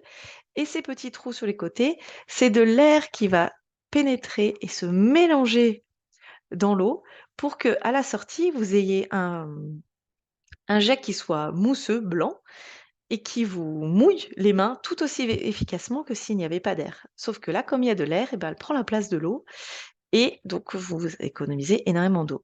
Alors, je vous ai mis ici les débits à adapter. Pour avoir un débit économique, on met des mousseurs de 6 litres minute. 4 litres et demi pour la salle de bain, voire si vous n'êtes pas pressé dans la cuisine, vous pouvez aussi mettre un mousseur de 4 litres et demi dans votre cuisine. Et pour les tout petits lave-mains qui nécessitent vraiment pas beaucoup d'eau, 2 litres et demi. Mais après, si vous voulez vous challenger, vous pouvez mettre un 2 litres et demi dans votre salle de bain aussi. Ça évite ainsi que quand on ouvre à fond les robinets, parce que moi j'ai un enfant, il a tendance à ouvrir à fond le robinet, eh bien je sais qu'il y a que 2 litres et demi qui coulent. Ça remplit doucement l'évier si on a besoin de remplir l'évier, mais c'est pas grave. Moi je sais qu'il y a très peu d'eau utilisée. Et on va entretenir ces mousseurs, car un mousseur encrassé, entartré n'est plus aussi efficace, donc on va perdre en confort. Donc tous les 6 mois, je vous conseille de dévisser. Donc ici c'est une bague, et vous allez pouvoir dévisser la bague pour faire tremper et la bague et le mousseur qui est dedans dans de l'eau vinaigrée ou du vinaigre pur si vous préférez, et ainsi le vinaigre va ronger le calcaire et en plus ça a un pouvoir désinfectant, donc ça va vous désinfecter, enlever les impuretés car on n'est jamais à l'abri qu'il y ait des petits morceaux de calcaire qui se décrochent des canalisations et qui viennent se positionner ici. Voilà, vous gagnerez en efficacité. Et comment savoir à la maison à combien sont vos robinets, à combien est le débit? Eh bien là, donc sur le PowerPoint, c'est tout expliqué. Sur les commentaires, vous verrez tout ça. On va faire un diagnostic. Et pour ça, on va prendre une bassine, on la pèse pour faire la tare. On ouvre à fond son robinet, on le remplit pendant 15 secondes la bassine. Ensuite, on pèse la bassine et là, en enlevant la tare, vous allez avoir le volume d'eau qui s'est écoulé en 15 secondes. Vous le multipliez par 4. Bon, ça fait des maths, hein. Et là, vous avez le débit minute. Voilà, donc si par exemple, en 15 secondes, vous avez eu 3 litres qui se sont écoulés, 3 x 4, 12. C'est-à-dire que vous avez un mousseur de 12 litres minute. Donc là, il est temps d'en changer. Vous ferez autant des économies financières que des économies d'eau. Les gestes économes au robinet. Donc on va, comme pour les toilettes, faire la chasse aux fuites d'eau. Donc là, c'est ce que je vous disais tout à l'heure, une goutte d'eau par seconde, ça fait 18 litres par jour. Vous pouvez vous dire, bon, c'est pas beaucoup, mais multiplié à l'année, ça fait 6570 litres. Ça fait quand même beaucoup, beaucoup de dépenses pour rien. On va essayer de positionner, à chaque fois qu'on se lave les mains, son mitigeur en mode froid. Pourquoi? Parce qu'en fait, l'eau chaude va contribuer à la dépense d'énergie et donc augmenter le réchauffement climatique. Voilà, donc là, je vous ai fait un petit calcul que vous aurez le détail dans le PowerPoint. Et donc, ça représente une seconde d'eau chaude, c'est 45 minutes d'éclairage LED de 5 watts. Donc voilà, vous multipliez ça par le temps d'écoulement de l'eau quand vous lavez les mains et vous vous rendez compte que finalement, ça coûte cher de faire couler de l'eau juste pour se laver les mains, de l'eau chaude. Et enfin, comme on l'a vu tout à l'heure, l'eau potable de Lyon est prélevée sous nos pieds, mais beaucoup d'autres lieux en France vont capter l'eau dans les rivières et dans le Rhône, mais aussi les animaux et les plantes vont boire cette eau qu'on va rejeter. Donc faites attention à ce que vous jetez dans votre eau au robinet. Donc vous avez ici sur ce PowerPoint donc tous les gestes qu'on évite de faire. Donc on ne jette ni produits chimiques, ni huile, ni graisse, même si on se dit oh c'est pas bien grave, j'ai 2 centimètres d'huile dans ma poêle. Sachez que ça a un impact notamment sur la station d'épuration que je vous invite à aller visiter ce week-end puisque c'est le week-end du patrimoine. C'est gratuit et c'est très instructif et vous vous rendrez compte que l'huile qui se dépose en surface de l'eau empêche la bonne oxygénation des bassins de nettoyage et les bactéries qui mangent les micro-éléments de l'eau, eh bien, s'asphyxient à cause de l'huile qu'on aura jetée dans l'évier. On va éviter aussi de jeter les médicaments qui vont se retrouver dans l'eau et contaminer les plantes, mais surtout les poissons. Poissons qu'on va aussi consommer via la chaîne alimentaire. Voilà. Et là, vous avez d'autres petits gestes. Allez, petite question, si vous avez envie de jouer.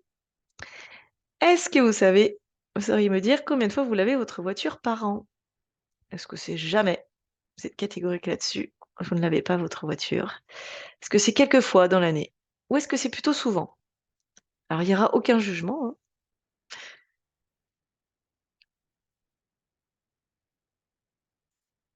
Ok, personne ne lave souvent.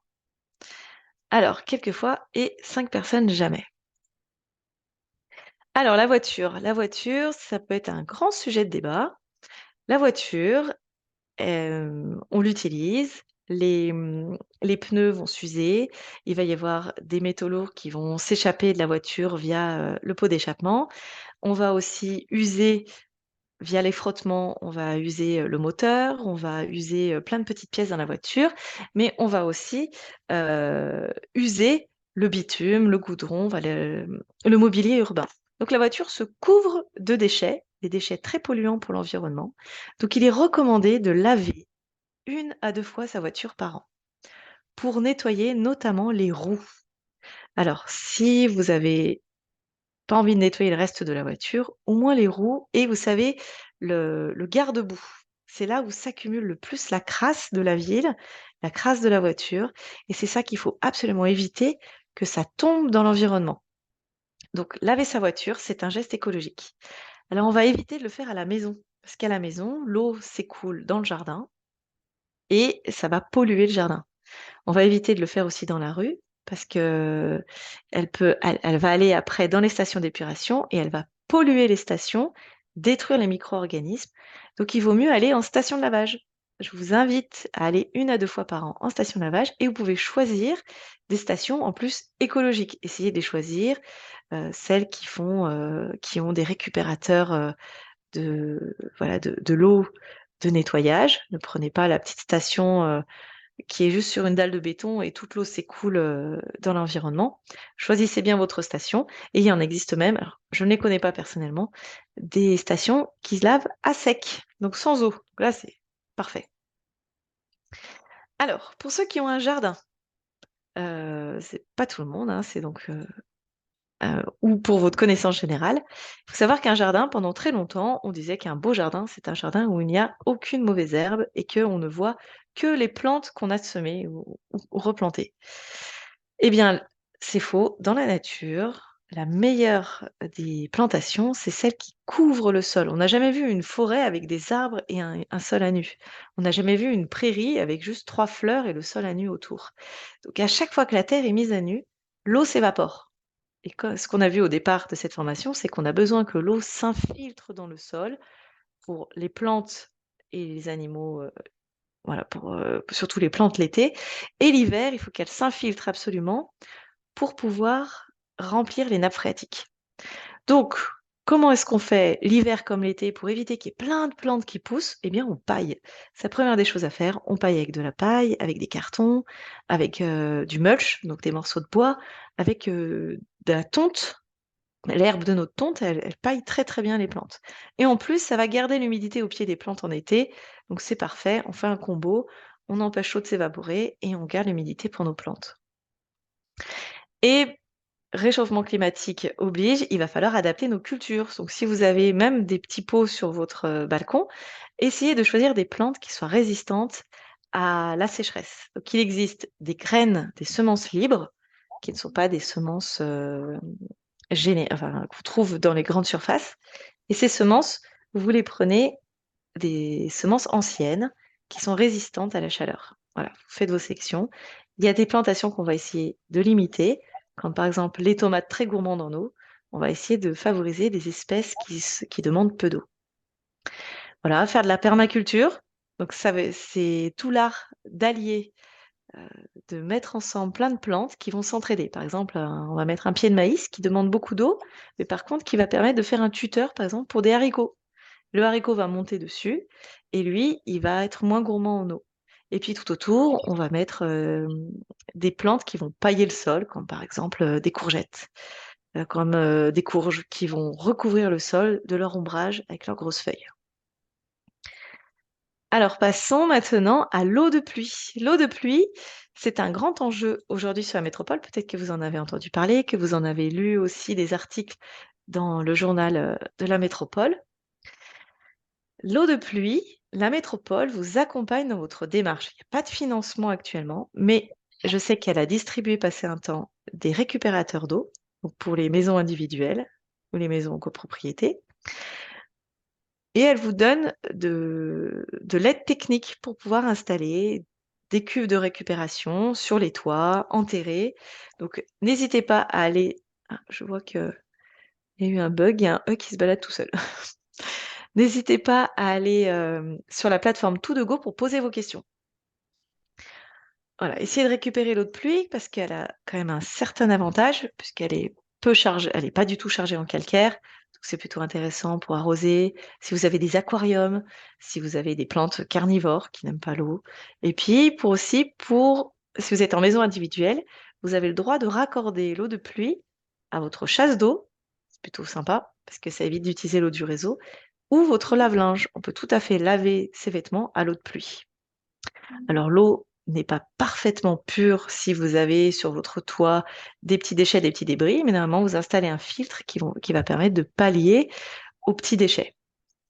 Voilà. Alors, ah oui, et puis pour finir sur le lave-linge, si vous pouvez raccorder votre eau de pluie à votre lave-linge, comme elle n'est pas calcaire, c'est-à-dire que vous utiliserez beaucoup moins de lessive et d'adoucissant, parce qu'il y aura moins besoin de pallier à la dureté de l'eau. L'autre enjeu de la métropole, c'est la désimperméabilisation des sols. Donc vous avez certainement entendu parler qu'aujourd'hui, il y a des normes quand vous faites construire, par exemple, un parking ou une protection, un abri pour votre voiture, vous devez désimperméabiliser une partie de votre sol. Pourquoi? Toujours pour permettre à l'eau de pénétrer dans le sol et d'aller dans les nappes, plutôt que d'aller dans le réseau des égouts, être relâchée dans le Rhône, et une fois qu'elle est dans le Rhône, l'eau part à toute vitesse vers la mer. Nous, ce qu'on veut, c'est qu'elle rentre sur notre territoire pour pouvoir être utilisée plus tard sur notre territoire. Donc, le problème actuel, c'est que les nappes phréatiques ne se remplissent plus. la période de rechargement des nappes qui se déroule de septembre à avril ne se fait plus correctement et surtout, on n'est pas sûr que chaque année, il y ait vraiment des pluies suffisantes l'hiver ou de la neige. Et bien sûr, l'été, eh bien, l'eau de pluie est utilisée par les végétaux. Donc, pourquoi des Ouais. Pardon, il y a eu une question là. Il y a eu une petite voix qui est arrivée. Alors, le désimperméabiliser, ça permet aussi à l'eau de pluie, quand elle tombe, qui capte toute la pollution, hein, les particules, mais aussi le- les particules donc toxiques pour nos poumons, eh bien, d'être bloqué au sol, voire de pénétrer dans le sol et d'être filtré par le sol. Que quand vous avez une surface imperméable, eh bien, toute cette pollution va glisser sur le sol et se retrouver dans notre réseau d'évacuation d'eau. Voilà. Et vous aiderez en plus les arbres chez vous si vous désimperméabilisez. Est-ce que vous avez tous conscience que les arbres et les végétaux font de l'évapotranspiration, c'est-à-dire qu'ils transpirent de l'humidité et qu'ils vont contribuer au bien-être ambiant? La ville de Lyon s'engage à planter des arbres et à planter des massifs pour justement nous avoir un confort d'été qui soit, heu, qui soit meilleur, qui soit viable et soutenable, surtout dans notre métropole surchauffée. Donc désimperméabiliser, ça s'allie aussi à la plantation. Donc si chez vous, vous avez, un grand terrain qui est bétonné parce que vous aviez mis des voitures, par exemple, et que vous voulez le désimperméabiliser, plantez des arbres. Ça va vous permettre de vous apporter de la fraîcheur l'été et donc du confort, car une atmosphère très sèche, c'est c'est désagréable, alors qu'une atmosphère humide, légèrement humide, hein, on ne parle pas des tropiques, eh bien ça vous a apporté une qualité d'air confortable. Confortable, au niveau de la sensation du corps, mais aussi de la respiration. Et enfin, les végétaux vont pouvoir évacuer la chaleur, déjà parce qu'ils vont faire rebondir les rayons du soleil et éviter que ça touche le sol et permettre d'évacuer la chaleur le soir plus rapidement. Alors, on va passer sur le dernier sujet qui est l'eau invisible. Alors, petite question, est-ce que vous savez ce que c'est que l'eau invisible? Est-ce que vous en avez déjà entendu parler?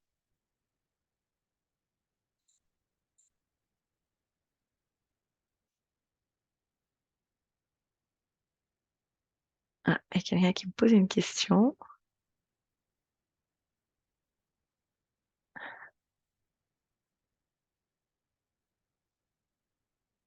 Ouais. Alors, quelqu'un a mis lié à notre consommation, c'est-à-dire quelle consommation? Rosée du matin, qu'une idée, c'est l'eau pour produire des équipements, l'eau nécessaire pour dire. Ah, il y en a qui savent, très bien. L'eau quand on mange de la viande, aucune idée. Ok, il reste encore des participants qui notent.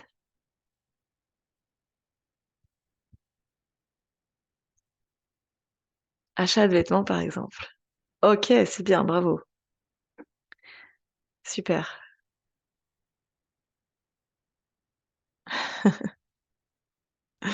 Allez, on passe à la réponse. Merci pour votre participation.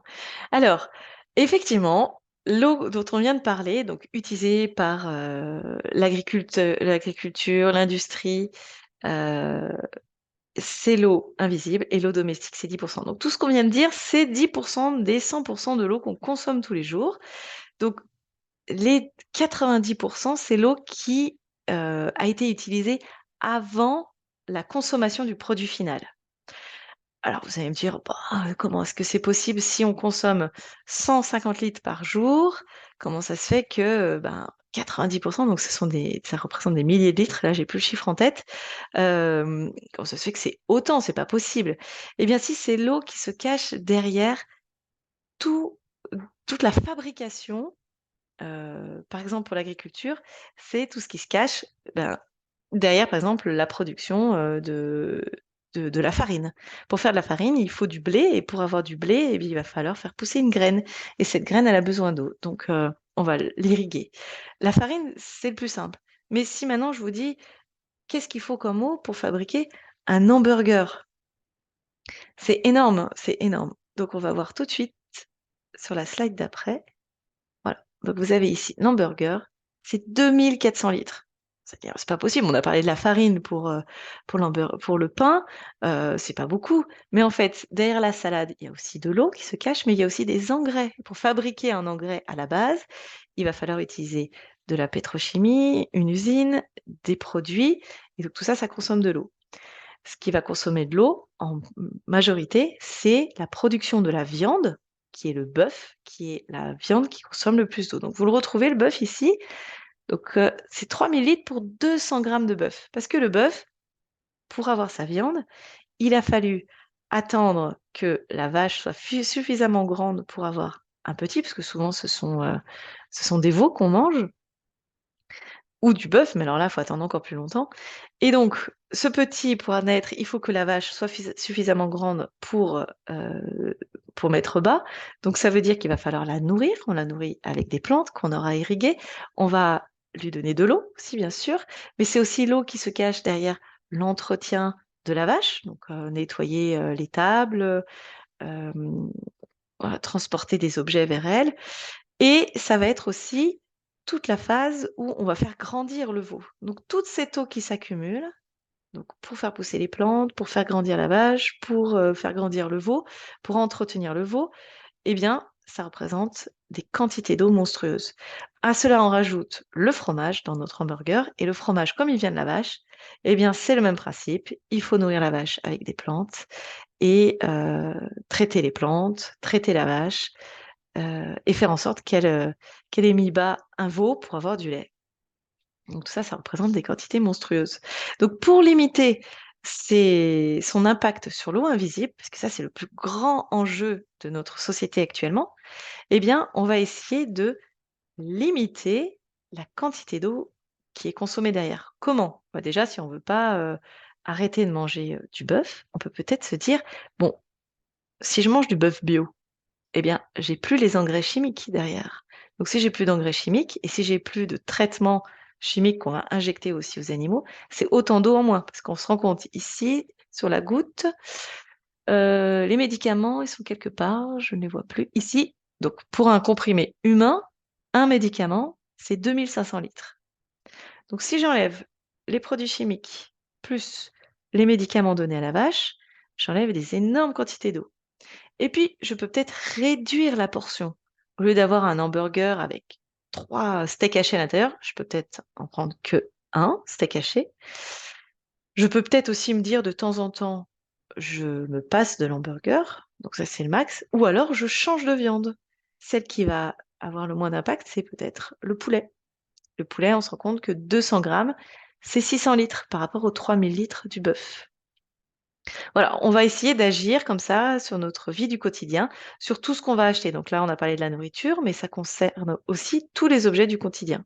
Là, vous avez l'exemple du jean, c'est 11 000 litres parce qu'il faut faire pousser le coton, traiter le coton, l'envoyer dans un autre pays. Donc tout ça, c'est de l'eau aussi qui est utilisée pour les transports, nettoyer les bateaux. C'est sa fabrication, sa teinture aussi beaucoup, donc qui pollue. Et il faut savoir que l'eau qui est consommée à l'autre bout du monde, elle nous concerne aussi. Car si vous connaissez le cycle de l'eau, eh bien, vous savez que l'eau qu'on reçoit aujourd'hui sur notre tête sur la métropole, c'est de l'eau qui provient de nuages. Et ces nuages sont constitués de gouttelettes d'eau qui ont peut-être été formées à des milliers de kilomètres d'ici, enfin, qui ont été voilà, au stade gazeux. La, la plupart des gouttes d'eau qu'on reçoit chez nous ne viennent pas de chez nous, elles viennent d'ailleurs. Donc si on économise l'eau ailleurs, eh bien on l'économise aussi chez nous. Et on évite de dérégler le cycle de l'eau. Car l'eau qui est puisée par exemple dans les rivières pour traiter un jean, eh bien c'est de l'eau qui ne va peut-être pas être restituée dans la même rivière, il va peut-être être restitué dans une autre rivière et pénaliser des, des plantes qui auraient dû pouvoir pomper l'eau de la première rivière, qui ne peuvent plus. Quand aujourd'hui on pompe de l'eau sous nos pieds pour avoir de l'eau potable à la maison, eh bien c'est de l'eau qui était dans le sol, qu'on a prélevée du sol pour la mettre à l'air libre dans les rivières, dans le Rhône pour nous. Et donc c'est de l'eau qui n'est plus dans le sol et qui bénéficiera à d'autres écosystèmes, donc des forêts, des prairies ou d'autres rivières ailleurs. Voilà, donc on a vraiment un enjeu majeur sur cette eau invisible. À chaque fois qu'on consomme quelque chose, on se pose la question, est-ce que cet objet ou cet aliment, j'en ai vraiment besoin ou est-ce que c'est qu'une envie que je peux limiter, réduire, voire m'en passer? Cette goutte d'eau, elle est téléchargeable, donc vous aurez le lien, vous pouvez la télécharger, l'afficher chez vous, ou alors si vous passez à la LEC, on peut aussi vous en donner à distribuer autour de vous. Voilà, c'est une goutte d'eau très utile, on l'installe sur son frigo ou quelque part de bien visible, et, euh, et elle est utile à tout le monde. Voilà, rappelez-vous, c'est 90% de notre consommation d'eau quotidienne. Alors, on arrive à la fin. Donc, pour aller plus loin, à l'ALEC, on vous propose des outils de mesure pour justement faire votre diagnostic à la maison. Ces outils de mesure, donc vous les avez ici. Donc, vous avez l'Amphiro. Tout à l'heure, je l'ai montré, mais je n'ai pas expliqué. C'est un compteur pédagogique. Alors, il n'est pas donné dans le commerce, mais nous, on vous le prête pendant 15 jours. Vous le branchez sous votre douchette. Et dès que l'eau circule à l'intérieur, il s'active et va vous afficher la température de l'eau. Ça, vous savez combien en énergie vous avez consommé, va vous dire le nombre de litres consommés. Donc là, on est à 23 litres. Elle va vous dire aussi la durée de votre douche. Et cet objet va aussi vous montrer un petit tour sur sa banquise. Et plus votre douche sera longue et chaude, et plus la banquise va rétrécir. Voilà, il faut essayer de ne pas aller jusqu'au drame. Vous avez aussi également dans cette mallette un débitmètre qui va vous permettre de faire le diagnostic, enfin, combien coule d'eau à votre robinet. Donc ça, c'est assez rapide. En quelques secondes, on voit, on n'a pas besoin de peser son, euh, son seau avant. Vous avez également un compteur d'énergie qui s'appelle un wattmètre. Et ça, c'est très utile pour savoir combien vous consommez d'énergie à tous vos équipements électriques qui se branchent. Cette mallette, vous pouvez la récupérer soit à la LEC, soit dans différents lieux partenaires sur la métropole. On vous la prête pendant 15 jours et au bout de 15 jours, on fait un bilan ensemble pendant 1 heure avec un conseiller. C'est entièrement gratuit et on voit ensemble les pistes d'amélioration ou les objets. Et avec cette mallette, on vous offre un kit d'économie d'eau. Donc, j'ai pas mis la photo, mais on vous offre une douchette économe, 3 mousseurs, donc les mousseurs que je vous ai expliqués tout à l'heure, les 3. On vous offre un minuteur de douche, la goutte d'eau, essentielle, pour réduire son eau invisible, et j'oublie quelque chose, et aussi des petites pastilles colorées à mettre dans votre réservoir de douche pour savoir si vous avez des fuites. Voilà. Alors, il y a soit des douchettes, soit on vous donne un réducteur de douche à se mettre dans le pommeau de douche. Voilà. Donc, si ça vous intéresse, vous avez le numéro de téléphone, vous nous appelez ou alors vous cliquez sur le formulaire de contact et vous pourrez directement vous inscrire pour avoir cette mallette à réserver. Alors, tout à l'heure, je vous ai parlé rapidement d'Ecolio. Ecolio, qu'est-ce que c'est? Eh bien, c'est la métropole qui veut vraiment aider ses métropolitains à faire des économies d'énergie en ayant conscience de ses consommations. Si vous avez des compteurs communicants, le Linky, Téléo pour l'eau du Grand Lyon ou Gaspard, puis en fait, vous vous créez un compte et ce compte va récupérer les données sur votre support, donc que ce soit votre téléphone ou votre ordinateur, et en aucun cas, les données que vous récupérez ne sont communiquées à la métropole. Donc c'est un service gratuit, personnel et totalement secret. Et vous allez pouvoir, donc je vais vous montrer une photo après, voir vos consommations. Alors, moi, je n'ai pas de compteur communicant d'eau, donc je fais des photos de mon compteur communicant qui est le Linky en électrique. Donc là, vous voyez mes consommations. Donc, pour exemple, le lundi 11 septembre, enfin, toute la journée, là, vous pouvez voir à la journée, vous pouvez voir à la semaine, vous pouvez voir au mois, vous pouvez voir à l'année vos consommations. Donc là, sur la journée du 11 septembre, je n'étais pas présente chez moi. Enfin, le soir, la nuit, je dormais. La journée, j'étais au travail et je suis rentrée très très tard, donc je n'ai pas allumé de lumière ou très peu de temps. Et on voit juste quand je me suis réveillée à 7 heures, j'ai lancé une machine à laver. Et on voit un pic électrique. Donc c'est plutôt très intéressant ce système d'Ecolio, c'est qu'on voit la consommation en direct de nos équipements. Donc les petites consommations qu'on voit ici, c'est mon frigo, car je n'ai pas de box en veille, je n'ai pas de petite veille d'équipements, comme par exemple la lumière de mon micro-ondes. J'ai aucune veille, pas de box, pas de télé. Donc ce n'est vraiment que la consommation de mon frigo. Donc on voit toutes les périodes où il a fait du froid dans la journée. Et à 7 heures du matin, j'ai allumé ma machine. On la voit plus, la présentation. Ah! Alors attendez. Pardon. Oui. Pourquoi ça s'arrête là? C'est la première fois que... Je suis désolée, hein, c'est la première fois que ça m'arrive. Est-ce que vous la voyez? C'est bon? Oui, Ah, super. Merci pour votre vigilance. Alors, vous voyez donc là, quand la machine s'est mise en route, donc là, c'est mon compteur électrique. Si j'avais eu mon compteur d'eau connecté, j'aurais vu aussi un pic d'eau. On voit que là, ma machine, elle s'est mise à chauffer l'eau. Donc, j'ai mis une machine à 30 degrés et on voit que j'ai un petit pic à 300 watts. Et ensuite, j'ai un autre petit pic lorsqu'elle a essoré. C'est là qu'on se rend compte que la température de l'eau, c'est une consommation énorme par rapport au fonctionnement de la machine sur son cycle de lavage. Donc l'intérêt des Colio, c'est de voir la consommation en direct. Par exemple, vous faites tourner une machine à laver, vous faites tourner un lave-vaisselle, vous prenez une douche, vous allez voir sur la journée combien d'eau vous avez consommé. Et je vous ai fait aussi un comparatif sur 2 semaines. Donc là, j'étais en vacances à ce moment-là. Donc c'est les barres marrons, c'est la semaine du, du 28 au 3 septembre. Et les semaines plus claires, c'est la semaine d'avant. Les jours plus clairs, c'est la semaine d'avant. On se rend compte que j'ai des petits pics électriques parce que là, c'était une semaine de canicule. Donc mon frigo, puisque je vous rappelle qu'il n'y a que lui qui fonctionne dans mon appartement, a eu des pics beaucoup plus importants la semaine de canicule que la semaine où il n'y avait pas la canicule. Ça m'a permis de constater qu'effectivement, j'avais un équipement qui consommait de l'énergie et beaucoup plus en fonction de certaines activités. Donc là, c'est parce qu'il faisait chaud chez moi, il s'est mis à plus refroidir. Et ça permet d'identifier les équipements qui sont défaillants. Alors, vous allez me dire pourquoi le dimanche 3, tout d'un coup, j'ai un pic, c'est que je suis rentrée de vacances. Donc, je suis rentrée, j'ai fait tourner une machine, j'ai allumé les lumières, j'ai branché des équipements. Donc, pouf, c'est monté. Et ça va vous permettre aussi, avec Ecolio, de voir vos fuites d'eau. Si vous êtes absent et que vous avez une consommation d'eau, bah là, il n'y a pas photo, vous avez une fuite, qui peut être dans un des équipements qui fuit, mais ça peut être aussi une fuite cachée, une fuite dans une canalisation qui a pété dans un mur ou sous le sol, ou une fuite entre votre compteur et chez vous. Donc là, vous pouvez facilement faire la chasse aux fuites. Voilà. Et enfin, pour aller plus loin, si ça vous intéresse, il y a le défi des clics qui va commencer au 1er décembre. Donc, c'est un défi sur 5 mois où on vous met à disposition une plateforme où vous allez rentrer vos données de consommation d'énergie et d'eau.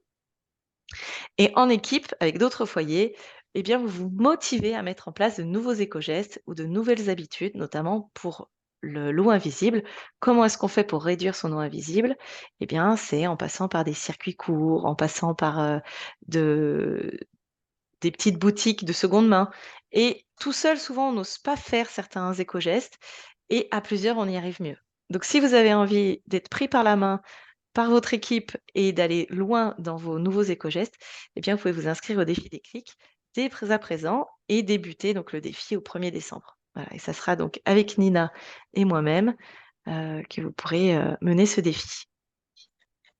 Et à la fin, vous êtes récompensés. Alors là, je vais vous demander à tous, alors ceux qui n'ont pas flashé le QR code, vous pouvez mettre vos commentaires dans le chat du Zoom. Je vais vous demander quelles sont les prochaines actions que vous avez envie de mettre en place, que vous sentez motivé ou que vous auriez envie de mettre en place pour économiser l'eau. Donc là, c'est quartier libre. Lâchez-vous, donnez vos idées et ça permettra de donner des idées aux autres personnes qui sont connectées actuellement.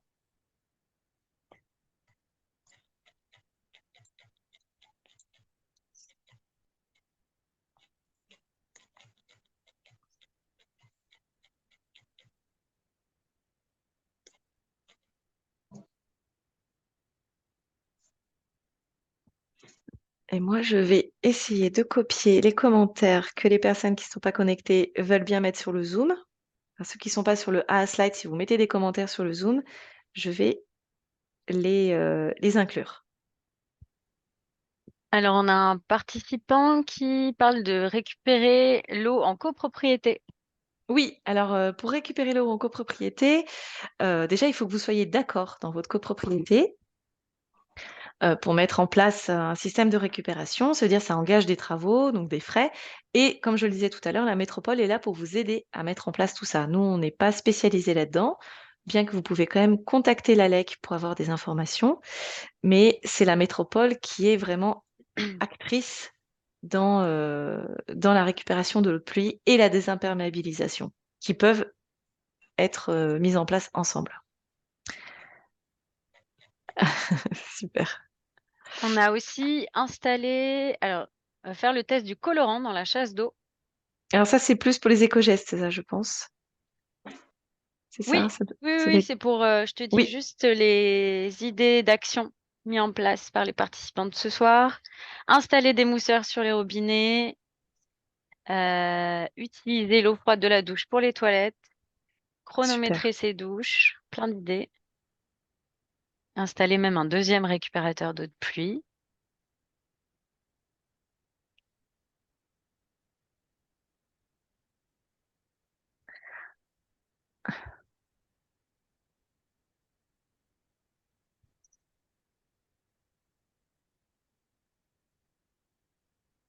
Par contre, je n'arrive pas à soumettre.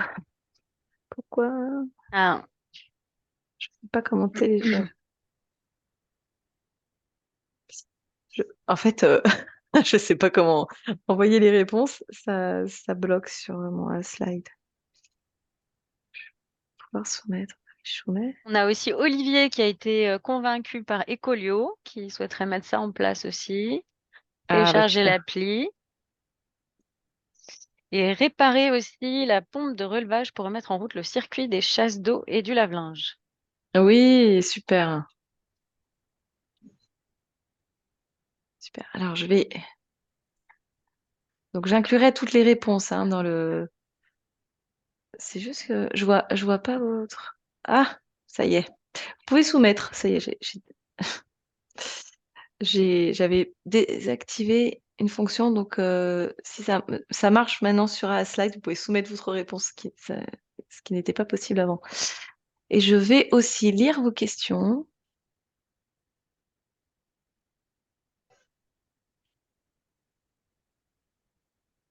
Alors, il y a eu la question sur est-ce que le webinaire est enregistré? Oui, il vous sera envoyé à la fin avec le PowerPoint pour avoir tous les commentaires qui sont sous les diapositives à chaque fois. Ah, tu avais déjà répondu.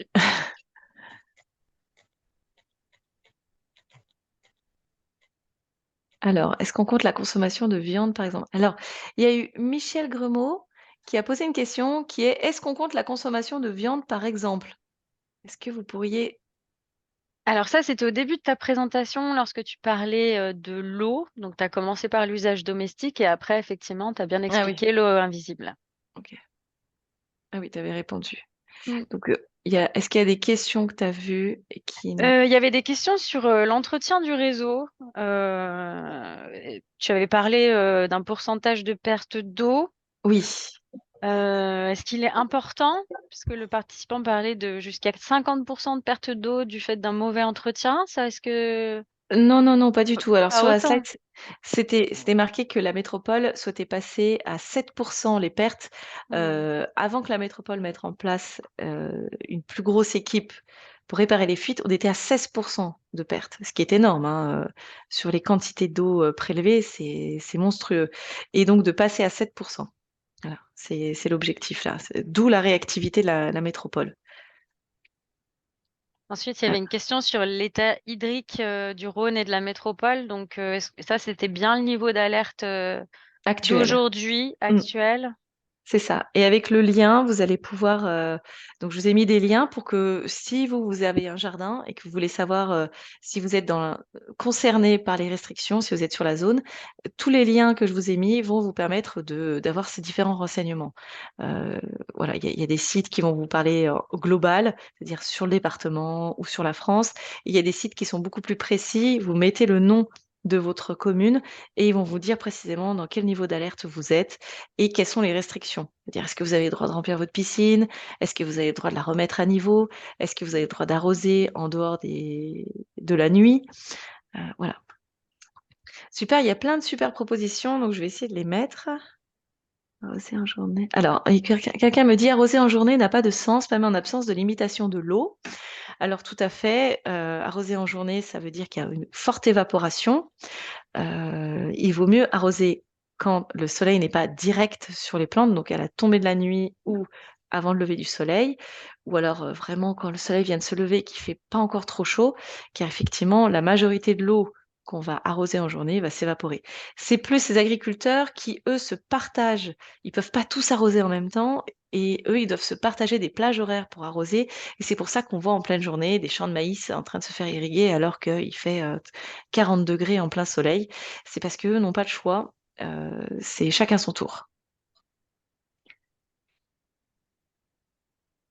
Alors, quelles actions sont menées pour anticiper le manque d'eau? Ben, la première des choses, c'est de prendre conscience que l'eau va manquer parce il y aura plus de glaciers. Donc, c'est pour ça qu'on met en place ces formations. Maintenant que vous êtes conscient de l'enjeu, vous allez pouvoir en parler autour de vous. Le bouche à oreille fait beaucoup, hein. Vous allez en parler autour de vous et surtout, vous allez parler justement des éco-gestes, des équipements. Comme vous allez installer ça chez vous ou mettre en place des éco-gestes, vous allez sensibiliser plus facilement autour de vous.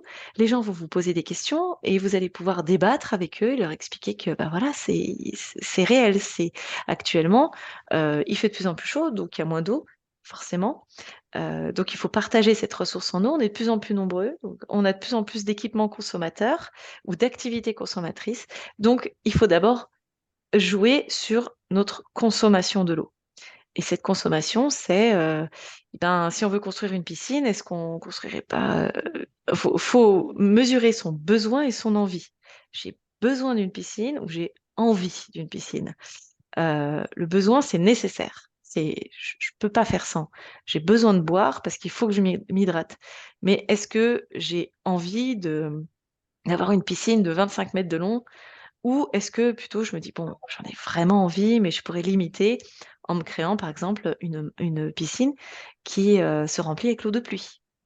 Est-ce que je construirais pas une petite piscine parce que j'ai pas envie de faire des longueurs.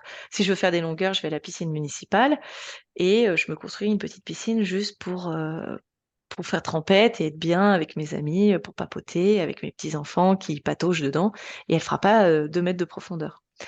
Voilà. Alors, je continue de lire les questions. Le risque, c'est que les gouttes d'eau sur les feuilles brûlent les plantes. Alors là, on parle toujours de l'irrigation, tout à fait. C'est le problème de la terre brûlée quand il fait très chaud et qu'on a une toute petite pluie fine qui tombe sur la terre. Effectivement, ça brûle les plantes. Les plantes, en fait, l'eau s'évaporant très vite derrière, ça va complètement brûler la plante ou la terre, la dessécher encore plus vite. Il y a toujours des projets de réserve d'eau dans les stations de ski et des projets de microcentrales sur les cours d'eau en tête de bassin.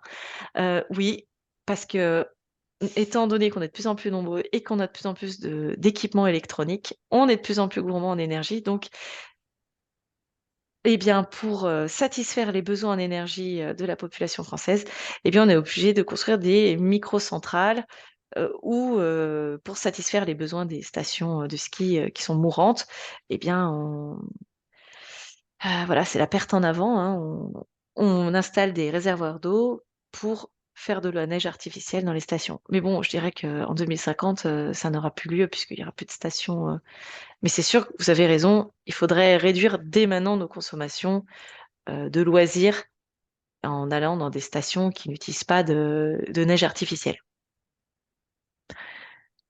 Est-ce que les agriculteurs sont encouragés à améliorer leur système d'irrigation ou planter des céréales moins gourmandes en eau? Oui, tout à fait. Et la métropole, donc il n'y a pas trop d'agriculteurs sur la métropole, mais il y en a quand même. Elle les pousse à installer déjà des plantes moins consommatrices en adaptant, en essayant de financer, d'aider les agriculteurs qui veulent se mettre à un autre système agricole, comme voilà, des rotations de plantes qui permettent de pailler le sol et éviter que le sol reste à nu certaines périodes de l'année, arrêter le maïs, arrêter le blé, qui sont très consommateurs d'eau et c'est plus du tout adapté à notre région. Et des nouveaux systèmes d'irrigation. Alors, c'est pas forcément la métropole qui met ça en place, mais oui, il y a des aides pour aider les agriculteurs à optimiser leurs champs. Alors, il y a une réponse qui dit tout à fait, on le voit à Mayotte avec de l'eau disponible 1 jour sur 3. Voilà, c'est sûr qu'à Lyon, enfin dans le Rhône, parce que là on va extrapoler puisqu'il n'y a pas assez d'agriculteurs sur la métropole, dans le Rhône, il va y avoir aussi des restrictions. Il y en a eu déjà puisqu'on était en alerte. Donc il y a eu des restrictions sur l'arrosage, notamment en journée, qui est une aberration. Mais voilà, il y a le partage de l'eau toujours. Mettre des économousseurs, des douchettes et les conseiller aux autres résidences. Des achats groupés, exactement. Alors, faire des achats groupés, c'est super. Ça vous permet d'accéder à des entreprises qui vendent qu'en gros. Et donc, si vous pouvez acheter, par exemple, les Amphiro, qui sont des super outils pédagogiques, qui après, vous pouvez vous les prêter dans la famille, effectivement, en achat groupé, ça coûte beaucoup moins cher. Pourquoi l'arrosage par les agriculteurs, c'est chacun leur tour? Alors, la plupart des agriculteurs pompent dans les rivières. Donc, imaginons que 5 agriculteurs veulent arroser en même temps. Ils vont pomper les 5 en même temps dans la rivière. Ça va faire un désastre écologique puisque la rivière va être vidée de son eau. Sauf que la rivière, il y a des plantes, il y a des animaux, plein d'êtres vivants qui vivent, et c'est pas possible. On peut pas, au détriment de la biodiversité, favoriser l'agriculture. Donc, on va faire une rotation pour que le prélèvement sur la ressource en eau ne soit pas trop grand et détruise un milieu vivant. En sachant que si on vidait les rivières, les plantes qui y vivent mourraient, et en mourant, en fait, c'est les arbres et tout l'écosystème qui est installé qui permettent à la rivière d'avoir un bon fonctionnement et surtout d'avoir de l'eau. Sans arbres, la rivière n'est plus aussi vivante et plus aussi efficace. Donc c'est important de faire des rotations pour ne pas épuiser la ressource. Arrêter le blé va nécessiter d'importer de l'eau invisible ailleurs. C'est-à-dire, par rapport au blé, alors en fait, si on dit le blé, c'est parce que le blé maintenant n'est plus adapté à nos régions. Maintenant, le blé, il est très bien adapté aux pays scandinaves. Et nous, en France, on peut maintenant faire pousser d'autres plantes comme le sorgho, le millet, et ça nécessite juste d'adapter aujourd'hui notre alimentation. En plus, ça serait du local. Donc, faire un pain à la farine de sorgho ou de millet, et des boulangers s'y mettent. Vous vous rendez pas forcément compte, mais quand on dit mélange de céréales, eh bien, c'est que dedans, ils incluent d'autres céréales qui sont moins consommateurs. Et si c'est moins consommateur, ça veut dire que ça pollue moins et surtout, ça coûte moins cher. Parce que progressivement, bah, ça va coûter cher quand même, surtout si on importe de pays où l'eau est payante. Le blé, il va plus que tripler là. Voilà. Est-ce que vous avez d'autres questions? Si vous n'avez pas d'autres questions, on va pouvoir arrêter là la formation. Demain, je vous enverrai, demain ou lundi, on verra demain si j'ai le temps, je vous enverrai donc ce webinaire enregistré ainsi que le PowerPoint. Vous retrouverez tous les supports enfin, ce sera un lien vers un dossier où vous pourrez tout télécharger. Et n'hésitez pas à aller farfouiller sur le site de l'ALEC où on a une base de données énorme, où il y a plein de fiches pédagogiques et il y a plein de fiches qui peuvent répondre à vos questions sur l'écologie, enfin le climat, mais aussi votre chez vous, comment est-ce que je peux mettre en place tel ou tel système performant, voilà. Puis la métropole, bien sûr, qui peut répondre à toutes vos questions. Je vous remercie beaucoup. Je vais arrêter le partage de cette page. J'espère que vous avez appris plein de choses et n'hésitez pas à poser des questions via le site de l'ALEC, hein. Vous posez vos questions, vous pouvez dire suite à la formation pour Delphine et moi j'essaierai de répondre au mieux à toutes vos questions. Voilà. Et puis peut-être qu'on se reverra bientôt sur le défi des clics. Je vous attends avec impatience. Je vous souhaite à tous une très bonne soirée. Merci Delphine, merci à tous. À très bientôt pour le défi des clics. Le défi est lancé bientôt. Inscription dès le 1er octobre. Merci beaucoup, bonne soirée. Merci. Alors, où est-ce qu'elles sont les questions? Là.